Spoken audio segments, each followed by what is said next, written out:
They told us the situation was resolved, a clean conclusion.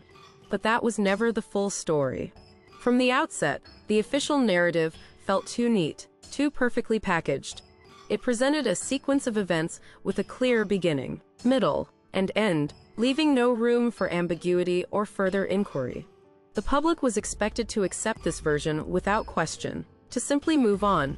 But for those of us who look closer, who feel the subtle currents beneath the surface, that sense of finality was merely a starting point. There was an unsettling quiet around the edges of the pronouncements, a silence that spoke volumes.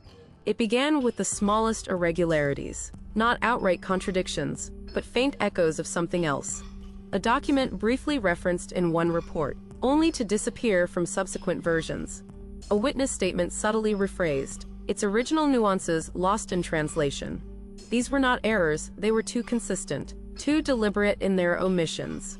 They created an outline of an untold narrative, a series of blank spaces where critical details should have been. It was like tracing the contours of a missing puzzle piece, knowing precisely where it belonged, yet finding only an empty space.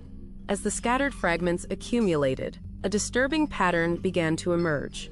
The discrepancies weren't isolated incidents. They pointed towards a systematic effort, not necessarily to falsify, but to omit.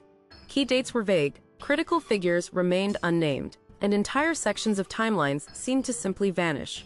The official records, while seemingly complete on the surface, revealed their true nature upon closer inspection.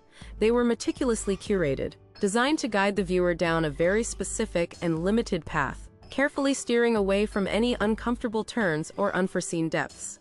It was a narrative crafted by absence. This wasn't simply a case of poor record-keeping or oversight.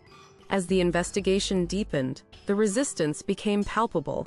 Requests for clarification were met with bureaucratic stonewalling. Access to related archives was inexplicably denied. Individuals with peripheral knowledge suddenly became unavailable for comment, their paths diverging from any line of inquiry. It was a subtle, almost invisible pressure, yet effective in its intent, to prevent any further probing, to ensure the official version remained unchallenged and unexamined.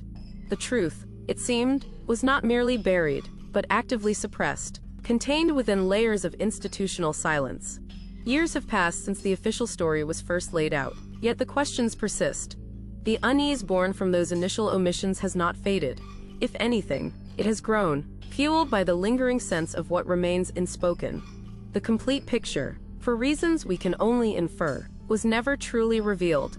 And while the specifics of this particular instance may remain obscured, the implications of such calculated silence are clear. This was years ago. The same unsettling pattern echoes in other narratives, raising questions that still demand answers today.